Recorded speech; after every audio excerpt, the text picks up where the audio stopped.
dikubur pacang kali itu juga ini nyaman juga kayaknya di padang mahsyar bakal nyaman juga, sangat besar ganjarannya, sangat besar nilainya.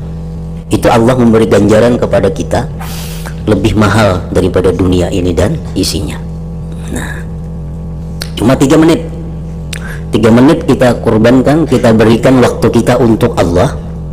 3 menit kita berikan waktu masa kita untuk ibadat kepada Allah. Itu Allah hargai, Allah ganjar dengan lebih baik daripada dunia dan isinya.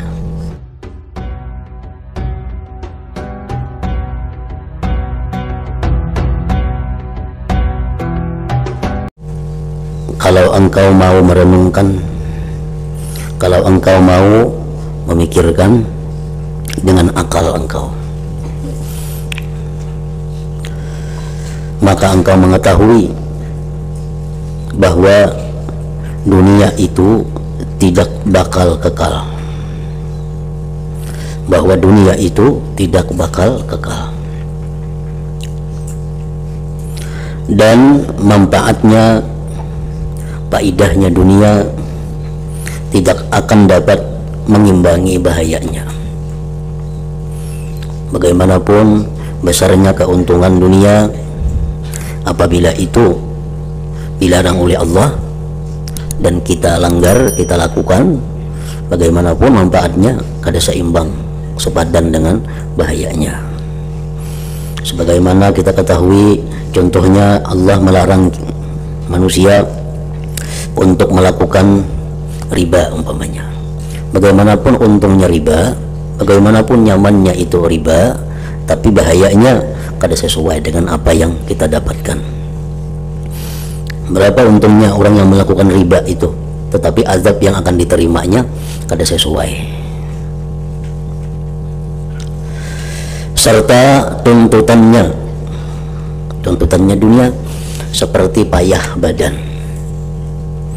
Orang yang bekerja dengan susah payah untuk mendapatkan hasil daripada dunia, berapapun yang ia dapat, umpamanya ia dapat keuntungan dunia itu 1 hari 10 juta, itu pun kada sesuai juga dengan apa yang ia habiskan daripada tenaganya, dengan apa yang ia korbankan daripada waktunya. Kita mencari dunia dapat sehari 100 juta, tetap kada sesuai, tetap kada seimbang dibanding dengan waktu yang kita buang untuk dunia itu. Karena waktu, umur yang kita berikan untuk dapat 100 juta itu, kalau dinilai umur itu lebih daripada 100 juta harganya. Nah, jadi apapun perbuatan dunia ini, keuntungan dunia ini kada sesuai dengan pengorbanan, dengan pengeluaran yang kita berikan. Nah, jadi rugi. Kada sedikit dalam Al-Quran Allah menerangkan, dalam hadis-hadis Rasul menerangkan bahwa umur, bahwa waktu itu adalah modal yang paling besar. Tidak ada yang untung mengorbankan umur kecuali untuk ibadah kepada Allah, kecuali untuk taat kepada Allah. Taat kepada Allah sangat besar ganjarannya, sangat besar nilainya. Kita ambil contoh apa yang disampaikan oleh Rasulullah SAW, bahwa sembahyang sunat witir umpamanya, witir serakaat, witir 1 rakaat memakan waktu kita anggap 3 menit. Itu Allah memberi ganjaran kepada kita lebih mahal daripada dunia ini dan isinya. Nah, cuma 3 menit 3 menit kita kurbankan, kita berikan waktu kita untuk Allah. 3 menit kita berikan waktu masa kita untuk ibadat kepada Allah. Itu Allah hargai, Allah ganjar dengan lebih baik daripada dunia dan isinya. Nah, coba kalau kita bekerja untuk urusan dunia dengan waktu 3 menit, apa yang kita dapatkan? Mungkin kita hidup jadi tukang tureh, jadi petani, jadi tukang kabun, jadi supir, jadi pedagang, jadi pegawai, waktu dengan 3 menit, nah apa yang kita dapat? Kada apa-apa. Tetapi kalau kita gunakan umur kita, waktu kita 3 menit itu untuk ibadah kepada Allah, ganjarannya ganjarannya itu Allah berikan dunia dan isinya, dan ganjarannya kada bakal lawas kita dapatkan. Bisa kita dapatkan besok, bisa kita dapatkan besoknya, bisa kita dapatkan bulan kaina, paling lawas 50 tahun umpamanya.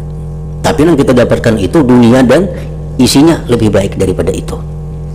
Apalagi orang sudah umur 70 tahun umpamanya, umur sudah 75 tahun, paling-paling 5 tahun dapatkan ganjarannya. Nang 3 menit ini sembahyang witir tadi, nah Allah janjikan dunia dan isinya lebih baik daripada itu Allah berikan kalau ingin mau sembahyang witir. Itu contohnya witir. Nah kalau kita dunia ini, manfaat dunia itu kada seimbang lawan yang kita buang.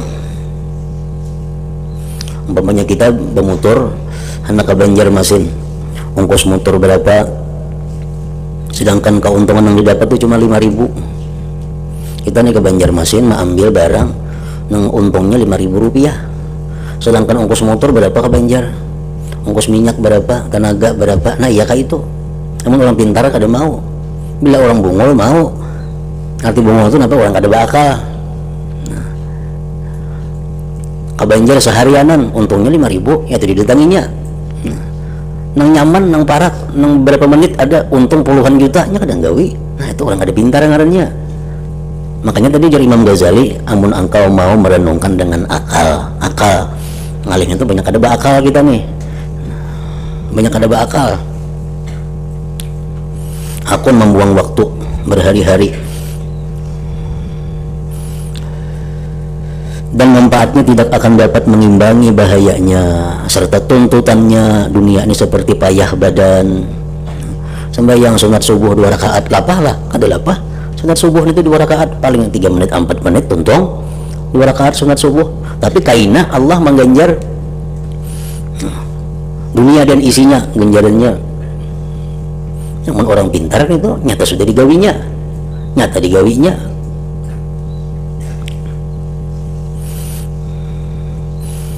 Menjanjikan ini Allah dan Rasul, kada betah ingkar janji. Umpamanya kita yang dijanjikan orang, ujar orang, ikam manusia yang menjanjikan nih, manusia menjanjikannya orangnya manusia, anggaplah orang kaya, orang sugih. Ujar orang sugih ini tuh jam besokakan hari ini motorku 5 buah suruh besokakan motor, tapi upahnya sebuah tuh 100 juta ya gak upah. Jadi 5 buah setengah miliar upahnya beso motor, setengah miliar upah beso motor 5 buah. Tapi ujar orang sugih ini kayaknya 20 tahun hanya aku bayar, 20 tahun hanya aku bayar. Aku lagi kita ini manusia aja menjanjikan nih, manusia orangnya sangat kaya raya, sangat kaya raya. Ujarnya itu besok akan hari ini motorku 5 buah, sebuah 100 juta ikan gue beri, 5 buah setengah miliar, tapi kini aku bayar 10 tahun akan datang. Mau kita menggawin itu, jangan 100 juta yang bisa mau. Nah itu hanya manusia yang menjanjikan. Dan 5 buah motor yang dibasuh saling lapahan, 10 tahun lagi pulangnya dibayar.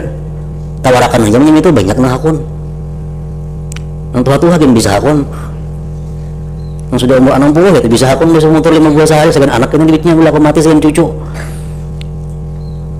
Nah itu manusia menjanjikan. Tapi kalau Allah dan Rasul menjanjikan sembahyang itu 2 rakaat saja, nilainya kalau dihitung miliar lagi, dan sewaktu-waktu bisa isuk bisa kita ambil, kada mau juga kita. Nah itu menunjukkan akal kita ini yang kurang.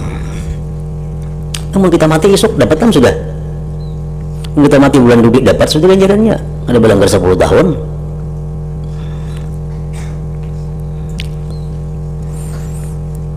Nah, orang menuntut ilmu setiap huruf yang inya baca, huruf lain lambar, setiap huruf yang kita baca nih, kita menuntut ilmu itu dinilai pahala 10 oleh Allah. 10 pahala itu kada kalau dinilai lawan duitnya berapa, 10 juta kali cukup bayar 10 juta. 10 huruf yang kita baca, 10 huruf yang kita lihat daripada ilmu agama nih, itu diganjar oleh Allah 10 kebaikan, bisa 10 bidadari, bisa lapah lagi itu bisa 10 hurufnya itu kan ada lapahnya. Nah itu akhirat, dan esok bisa kita ambil, kita mati hari ini.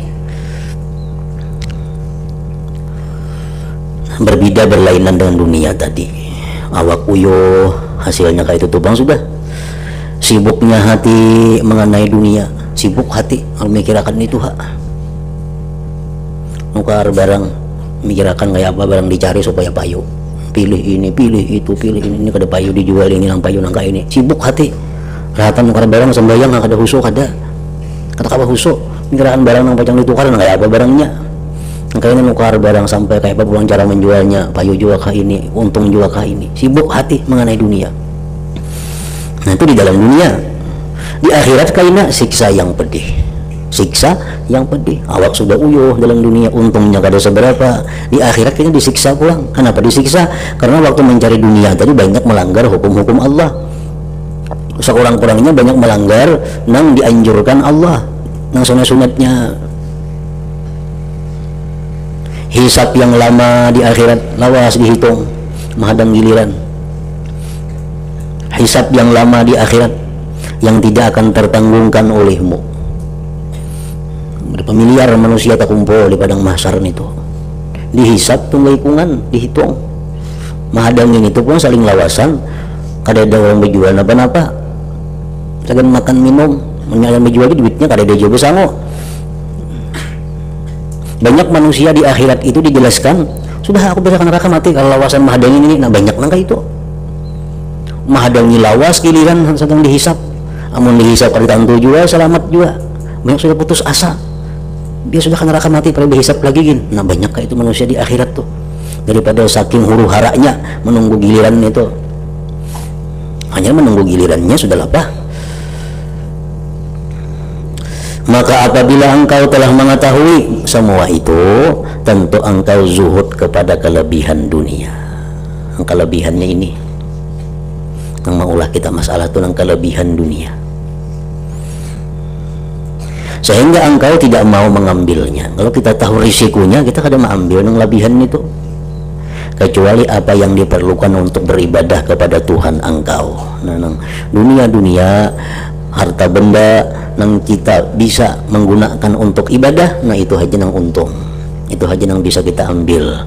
Lain pada itu dunia ini menyusahkan, baik kita sebelum mati apalagi sesudah mati. Jadi kita mesti mempelajari kayak apa dunia ini supaya jadi ibadah, kayak apa dunia yang kita diberikan Allah nih supaya menjadi ibadah semuaan. Kita itu perlu belajar. Pakaian yang kita pakai supaya jadi ibadah, rumah yang kita diami supaya jadi ibadah, kendaraan yang kita tunggangi supaya jadi ibadah, semuaan jadi ibadah. Nah itu bermanfaat dunianya, itu selamat. Yang celaka itu dunia banyak diisi tapi kadang untuk ibadah, apalagi digunakan untuk maksiat. Nah ini lapah lagi.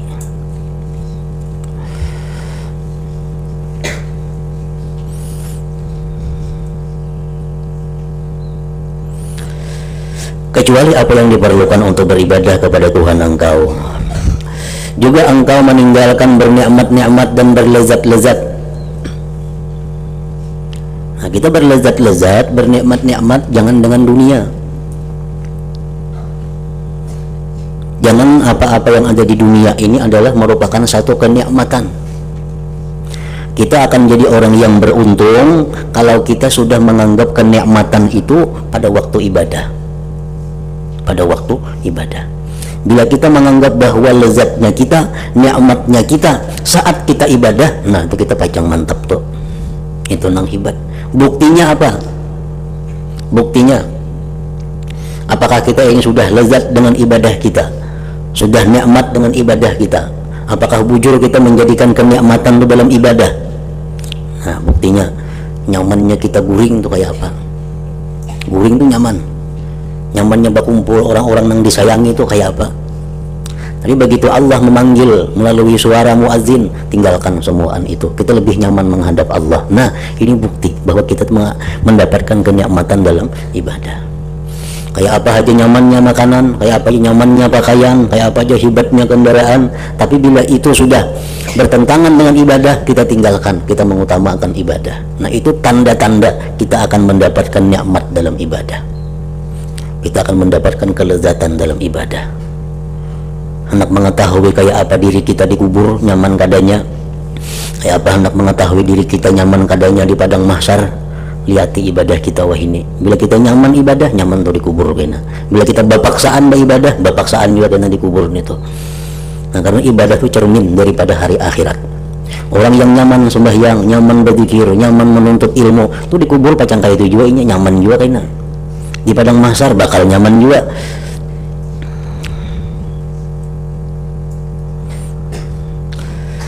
Agar bisa sampai ke surga, tempat kenikmatan abadi di sisi Tuhan semesta alam. Tuhan yang merajai segala makhluk, Tuhan yang maha kuasa, Tuhan yang tidak perlu kepada makhluknya, Tuhan yang tidak berhajat kepada makhluknya, Tuhan yang sangat pemurah.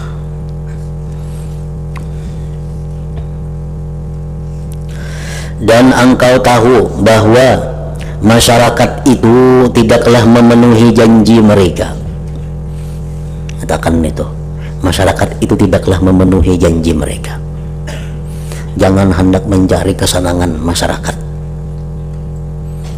Habis kita diri, habis umur kada dapat kesenangan masyarakat itu. Jangan hendak berpikir memuaskan masyarakat. Jangan hendak berpikir menyenangkan masyarakat, sehingga hukum-hukum Allah jadi disampingkan. Jangan, karena masyarakat itu kadang akan memenuhi janjinya. Masyarakat itu anak, bini, tetangga, kawan, masyarakat kadang akan memenuhi janjinya. Masyarakat yang pada sayang lawan kita, yang pada cinta lawan kita, kita mati tinggalkannya juga, tinggalkannya. Itu bukti kadang memenuhi janjinya. Nah, jadi saya sadangi jangan urus masyarakat itu, diri seorang yang diurus. Orang habis-habisan bercari berduit, sedang meninggali anak bini, kada pintar itu, madakan kada pintar, siang malam berusaha, uyuh-uyuh awak, napa dicari akan anak bini, napa uyuh-uyuh awak mengorbankan diri menjadi anak bini, inya kada menepati janji lawan seorang kaina. Anak bini itu ada yang maha ragu Allah Ta'ala, alahan pada seorang lagi, pintar-pintar bisa-bisa seorang meninggali anak bini ini, bah pak iyanya kayak ini jadi Tuhan itu. Tuhan sarik beneran itu orang tuh karena bila aku mati ninggali anak ini, ninggali bini, Tuhan sarik itu. Aku kada ada lagi Tuhan sama wayangnya itu, aku kada ikam, nggak ada ikam, urus diri ikam aja. Nah, Tuhan marah kalau kita hendak merabuti gawian Tuhan tuh. Itu gawian Tuhan, Pak, memberi makani manusia, memberi makani anak kita, memberi makani, itu gawian Tuhan, kada gawian kita. Kita hendak merabuti, bercari habis-habisan sagan anak, sagan bini, Tuhan marah nih tuh. Tuhan memberikan, mengizinkan kita meninggali anak bini agar mereka jangan mengemis, itu aja. Jangan mengemis, tinggalinya harta benda, jangan jadi pengemis, jangan jadi orang minta-minta. Nah,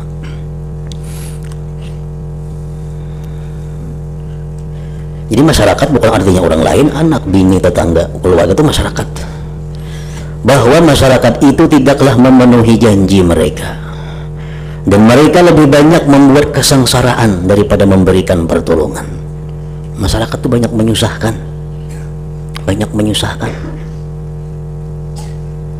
daripada memberikan pertolongan terhadap apa yang menjadi perhatian engkau, yakni kehendak beribadah kepada Allah Ta'ala. Jadi masyarakat ini lebih banyak mengganggu untuk ibadah kita daripada menolong. Janganlah engkau bercampur gaul dengan masyarakat kecuali dalam hal yang ada hubungan dengan kewajiban Anda. Ayo kita bergaul masyarakat, sekedar kita menunaikan kewajiban kita, karena mereka ada punya hak pada diri kita. Jangan jauh putus sama sekali lawan masyarakat. Bergaullah, tapi sekedar mereka dapat hak pada kita. Jangan sampai kita mengorbankan segala-galanya untuk masyarakat, nah itu yang salah. Ambillah manfaat apa yang menjadi kebaikan engkau dari mereka. Ambillah manfaat apa yang menjadi kebaikan engkau dari mereka. Nah, waktu kita berkumpul dengan masyarakat, senangkanlah mereka, gembirakanlah hati mereka, tuh dapat pahala yang kada terkira, memasukkan kegembiraan kepada hati orang yang beriman. Dan jauhilah apa yang merugikan engkau. Bila dalam pergaulan itu kepada masyarakat tadi sudah timbul hal-hal yang merugikan iman kita, merugikan diri kita, nah tinggalkanlah. Carilah teman yang tidak merugikan engkau, cari kawan yang kada merugikan, dan engkau tidak akan menyesal telah melayaninya, yaitu Allah Subhanahu wa Ta'ala. Kita kada akan pernah menyesal bila melayani Allah. Tapi kalau kita melayani orang lain, kita bisa menyesal. Carilah teman yang tidak merugikan engkau, dan engkau tidak akan menyesal telah melayaninya, yaitu Allah. Tentramkanlah hati engkau dengan kitabnya, Al-Quran. Kalau hati kita sedang kada nyaman, hati kita sedang gelisah, ambil kitab Allah, Al-Quran. Kalau kada paham Al-Quran, cari orang-orang yang paham Al-Quran, dekatlah dengan mereka, berparaklah dengan mereka, niscaya akan ada ketentraman di hati. Kalau kita kada bisa tentram dengan Al-Quran karena kita kada mengerti Quran macam apa artinya, cari orang-orang yang paham Al-Quran, cari orang-orang yang dekat dengan Al-Quran, berparaklah lawan mereka itu, niscaya kita akan dapat ketentraman juga. Dan selalulah berbakti kepadanya, niscaya Allah senantiasa menenteramkan hati engkau dalam segala keadaan, dan engkau bakal melihat segala kebaikan, kebagusan, serta anugerah darinya Allah. Juga engkau akan menemukan pertolongan Allah setiap kali engkau menghadapi mara bahaya di dunia dan akhirat. Nah, kalau kita sudah melayani Allah, sudah berkhidmat kepada Allah, sudah jinak dengan Al-Quran, Allah akan selalu bersama kita di dunia dan akhirat, selalu membela kita dunia dan akhirat. Sebagaimana disabdakan oleh Rasulullah sallallahu alaihi wasallam, ihfazillah tajidhu haitsu tajahta. Artinya, jagalah keagungan Allah. Jagalah keagungan Allah. Artinya apa? Yang dipardukan Allah laksanakan, yang dilarangnya jauhi. Niscaya engkau menemukan pertolongan Allah dimanapun engkau berada. Itu sudah jaminan dari Allah. Allah kada akan menyia-nyiakan pelayannya. Allah kada akan menyia-nyiakan pelayannya. Selama kita melayani Allah, selama kita berkhidmat kepada Allah, Allah akan selalu ada pada kita. Engkau mengetahui pula bahwa syaitan itu makhluk yang paling jelek, makhluk yang paling jahat, itu syaitan. Syaitan diciptakan oleh Allah untuk mengganggu manusia, menghalangi manusia, agar manusia itu bisa waspada, agar manusia mendapat pahala yang banyak karena memerangi syaitan itu. Syaitan selalu siap memusuhi Anda, dan syaitan ini banyak mempunyai pasukan tentara. Kada sedikit tentara-tentara syaitan bertebaran di mana-mana, termasuk di rumah kita. Orang jaranglah takutan lawan syaitan. Nah, orang banyak takutan lawan hantu. Padahal hantu itu kan apa-apa, paling mengindihi guring tindihinya. Tapi kalau syaitan ini bisa mengambil iman kita, syaitan ini bisa merusak akidah kita, tapi jarang orang takutan lawan syaitan. Rumah tuh bahantu ya, mati kebahane orang guring di situ. Nak menjual dan bisa kada payung, orang tahu pada bahantu. Tapi emang rumah tuh banyak syaitannya, kada peduli. Guring nyaman di situ, semuaan nyaman. Ada syaitannya saking banyakan. Nah, orang banyak ada takutan lawan syaitan, dan takutan lawan hantu.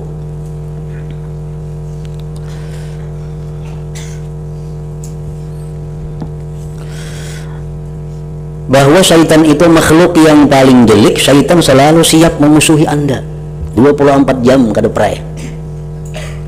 Syaitan ini. Karena itu, lindungilah diri engkau, lindungkanlah diri engkau kepada Tuhan engkau yang maha kuasa. Tuhan hanya engkau melindungi kita daripada syaitan ini.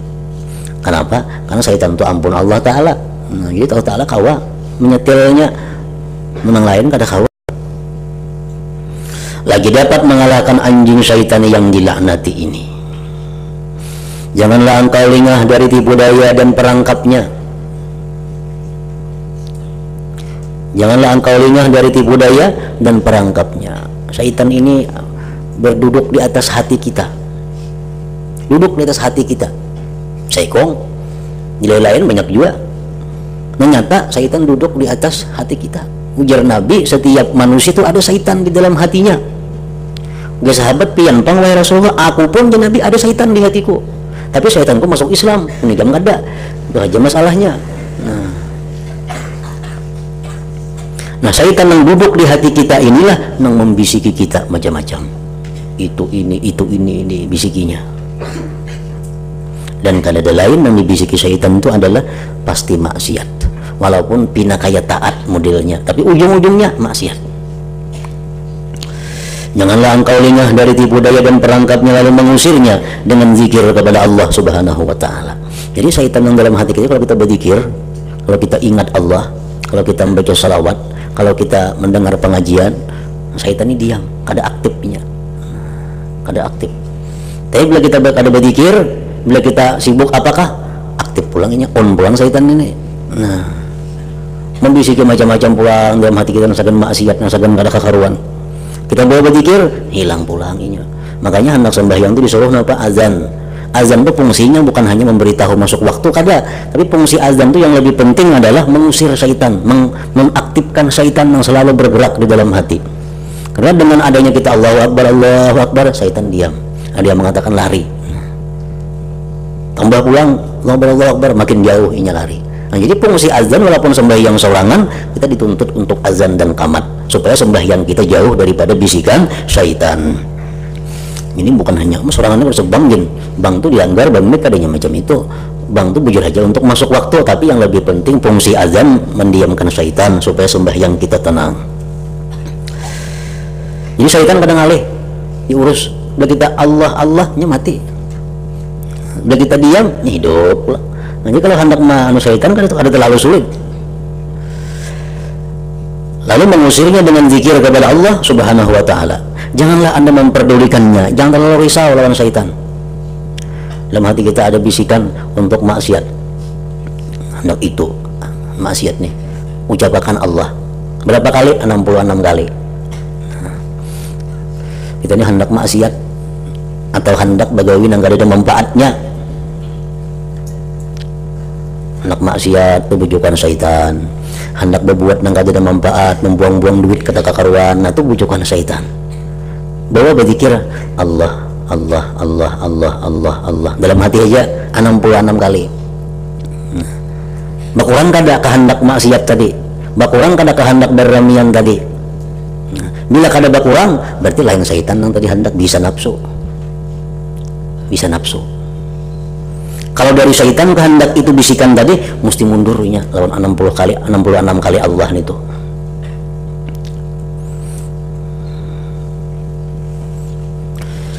Janganlah engkau memperdulikannya, sebab ia merupakan gangguan inting. Syaitan itu inting aja gangguannya. Jika engkau memang benar-benar memiliki kehendak kuat untuk menjadi laki-laki sejati. Dan syaitan itu sebagaimana difirmankan oleh Allah Ta'ala, innahu laysa lahu sultanun 'alal ladzina amanu wa 'ala rabbihim yatawakkalun. Artinya syaitan itu tidaklah mempunyai kekuasaan. Artinya kada kau menggoda. Syaitan itu kada kau merusak, kada kau membujuk atas orang-orang yang benar-benar beriman dan pasrah diri kepada Allah Tuhan mereka. Nah, kalau kita orang beriman yang selalu zikir kepada Allah, syaitan kada kau berdayanya, lumpuh. Makanya tadi bila hendak ada kekaruan nih hati nih, bahwa berzikir 66 kali. Ada yang mengatakan 66 kali itu langsung aja Allah 66 kali. Ada mengatakan 33 cuma berait 2 Allahu Allah sanapas Allahu Allah 66 jadinya. Cuma 33 aja berait 2 Allahu Allah sanapas. Nah, itu syaitan kayak apa jaharatnya mundur dapatnya itu. Bila kita hendak maksiat yang berasal dari bisikan syaitan hilang, kada ada lagi asal bujur-bujur dari syaitan. Betul sekali perkataan Abu Hazim ketika berkata, apa dunia itu, apa iblis itu. Artinya kada susah kita menghadapi godaan dunia, kada susah kita menghadapi godaan iblis, kada susah. Adapun dunia, apa yang telah lewat adalah bagaikan mimpi. Nang nyaman hari semalam kada terasa lagi hari ini. Jangankan nang semalam, nang malam tadi, bisukan tadi kada terasa lagi sudah ini nyamannya. Dan apa yang tinggal hanyalah lamunan. Sedangkan syaitan, maka demi Allah ia dituruti kehendaknya, tetapi tidak bermanfaat, dan ditantang tapi tidak membahayakan. Nah, syaitan itu kan apa-apanya, dituruti bisikannya nggak ada manfaatnya. Kita tantang bang, kan membahayakan kita. Nah, jadi untuk melumpuhkan syaitan, kan ada lain pada kembali kepada Allah.